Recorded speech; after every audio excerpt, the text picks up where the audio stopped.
Praise Lord समस्त को स्वागत करुच्ची लिविंग गॉड चैनल रे। प्रिय भाई और भौणी माने जड़े आर्टिकल 25 मानिबा लोक एमती कथबार्ता केबे करिबो नाही। गोटे रिलीजन एग्नेस्ट रे शिक्षित लोक मध्य अशिक्षित परि व्यवहार करुछंती। केते दुखर विषय। आपण कहबे कहा विषय कहउछंती भाई? मु कहबी ओडिया भाईना चासी भाई को बहुत कहले किंतु किसी कथा ना कहतु किंतु शेषर गोटे कथा कहले से कथाटी जहाँकि समस्त को उंकी मारे। देखो से वीडियो मोर ए वीडियो बनेबार मेन रीजन होची भाई खोला कथा। मु सबु सनातन धर्म भाई मानकु भौणी मानकु कहया चाहूची जदि आपण को सराउंडिंग रे एमते जिंस देखुचंती जोटी की कन्वर्ट होची की कोन भाई तुरंत विरोध करंतु। वीडियो निश्चय देखिले भाई आमर कहउचंती खुला कथा कोन कि ए वीडियो बनेबा मेन कारण होची भाई खुला कथा कहउची। कोन खुला कथा कहउची कि आम सनातन भाई मान कहबा को चाहे एमिति लोक मातुचंती जो कन्वर्ट करुचंती एमानंकु विरोध करंतु तांकर खुला कथा। आउ आगो कोन को देखंतु कोन देखिबे एमिति दिन आसीबो एमानकर जो माने कन्वर्ट करूचंती तांको संख्या बढ़ी जीवो आम संख्या कमी जीवो जोटा हमर धर्म जे आम धर्म लोप पाई जीवो। ओडिया बायना कहउचंती तांको संख्या बढ़ी जीवो आम संख्या कमी जीवो। संख्या बढ़ेबा पई आमे काहाकू कहू ना भाई। संख्या हेले किछि लाभ नाही किंतु जीशु ग्रहण करिकिना जीशु कथा मानी रहिले बोलो। आउ तुमे कौन कहूच विरोध करबा कथा? विरोध किए शिक्षा दिया जानच? जड़े लोकटारू विरोध शिक्षा आसे ना किंतु तुमटार तो भूतात्मा अच्छी प्रेतात्मा अच्छी शैतानिक आत्मा अच्छी से आत्मा से शिक्षा देउची समस्त को आ विरोध करने को। जड़े बल लोक कौन विरोध कर शिक्षा दिए कि तुम क्या विरोध करवा शिखाऊच? एमती कौन शिक्षा दियंती कि? आउ तांको संख्या बढ़ी जीव आम संख्या कमी जीव। तुम संख्या बढ़ी गले कि आम संख्या बढ़ी गले कौन फायदा होची? कौन वोट बैंक ना कौन ना लड़ाई करने को पारिबु ना? आमे संख्या बढ़ेबा करनु हला गोटे भल विषय को आसंतु समस्ते यह आम चाहूँ हला एई बळे लोक जदी मातुचंती जो रेट रे एमानू देखिले माने विरोध करंतु। आट द एंड मोर एया कहया मो भाई एती दरकार मोर की दरकार नाही हला। जय श्री राम। बाय। आउ कौन कहूच भाई? देखिले विरोध करो, देखिले विरोध करो।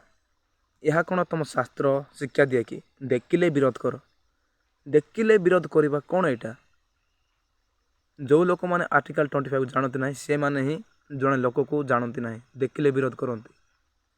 भारत पूरा धर्मनिरपेक्ष राष्ट्र एटा कौन जान कि काले तुम सनातन लोक रे आउ कौन हिंदू लोक ही रे आउ क्रिश्चियन मुसलमान एमन रे ना कि आउ तुम देखिले विरोध करब कहीं?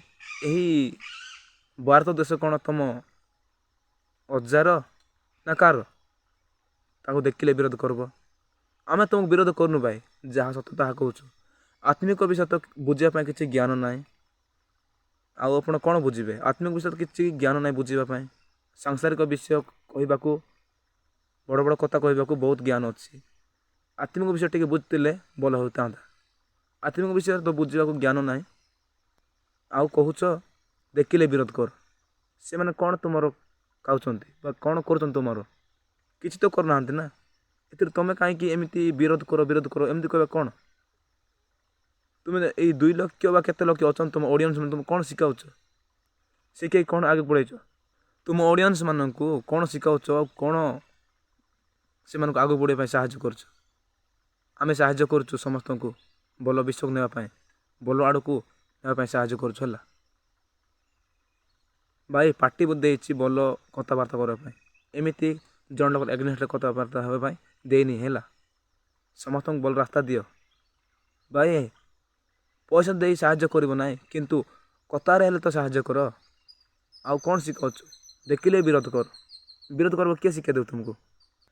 भाई कहले कौन कि क्रिश्चियन लोक मान को विरोध करवा एतिक ही मत दरकार आउ किछि नाही नहीं कि आउ तांकर गोटे नारा लगे देले लगान तो किसी असुविधा ना पर्सनाल डिसीजन सेटा किंतु ତୁମେ କ'ଣ ଚାହୁଁଛ ମାନେ ବିରୋଧ କରିବା ସବୁଠୁ ଶାନ୍ତି ସୁସ୍ଥ ରହିବା ଏହା ତୁମର କି କାମ? ତୁମେ କ'ଣ ଶିକ୍ଷା ଦେବାକୁ ଚାହୁଁଛ ଆଉ କ'ଣ କହୁଛ? ସେମାନଙ୍କୁ ବିରୋଧ କର ଏହା ହିଁ ମୋର ଗୋଟେ ଇଚ୍ଛା। ଆଉ ସମସ୍ତଙ୍କୁ ଯୁଦ୍ଧରେ ଲଗେଇଦେଲ ବାସ୍ ବସିକି ଦେଖିବା ତୁମ ପରି ଲୋକମାନଙ୍କ ପାଇଁ ଆମ ଏହି ଭାରତର ଦେଶ ବା ଏହି ଆମ ରାଜ୍ୟ କେତେ ଖରାପ ଆଡ଼କୁ ଯାଉଛି। ତୁମ ପରି ଏମିତି କଥାବାର୍ତ୍ତା ହେବା ଲୋକମାନଙ୍କ ପାଇଁ। ଆତ୍ମିକ ବିଷୟ ତ ବୁଝିବା ପାଇଁ ଜ୍ଞାନ ନାହିଁ, ସାଂସାରିକ ବିଷୟ ବୁଝିବା ପାଇଁ ବହୁତ ଜ୍ଞାନ ଅଛି। ଆଉ ଆମେ ଆତ୍ମିକ କହିଲେ ତୁମେ ସାଂସାରିକ ବିଷୟ ବୁଝୁଛ। ଆମେ ଯେତେ ଆତ୍ମିକ କହିଲେ ତୁମେ ସାଂସାରିକ ବିଷୟ ଆଡ଼କୁ ଯାଉଛ। ତୁମ ଶାସ୍ତ୍ରରେ କ'ଣ ସାଂସାରିକ ବିଷୟ ଅଛି ଏଥିପାଇଁ ସାଂସାରିକ ବିଷୟ ବୁଝୁଛ। ଆମଠାରେ ଆତ୍ମିକ ବିଷୟ ଅଛି ଯାହାଟା ବାଇବେଲରେ। ଯେଉଁମାନେ ବୁଝିପାରନ୍ତି ନାହିଁ ସେମାନେ ସାଂସାରିକ ଭାବରେ ବୁଝନ୍ତି, ଏଥିପାଇଁ ସେମାନେ ଆତ୍ମିକ ବିଷୟ ବୁଝିପାରନ୍ତି ନାହିଁ। ଯେ ଆତ୍ମିକ ବିଷୟ ବୁଝିପାରେ ସେ ହିଁ ବୁଝିପାରିବ ବାଇବେଲକୁ। ପ୍ରିୟ ଭାଇ ଓ ଭଉଣୀମାନେ ସମସ୍ତଙ୍କୁ ପ୍ରେଜ୍ ଲର୍ଡ।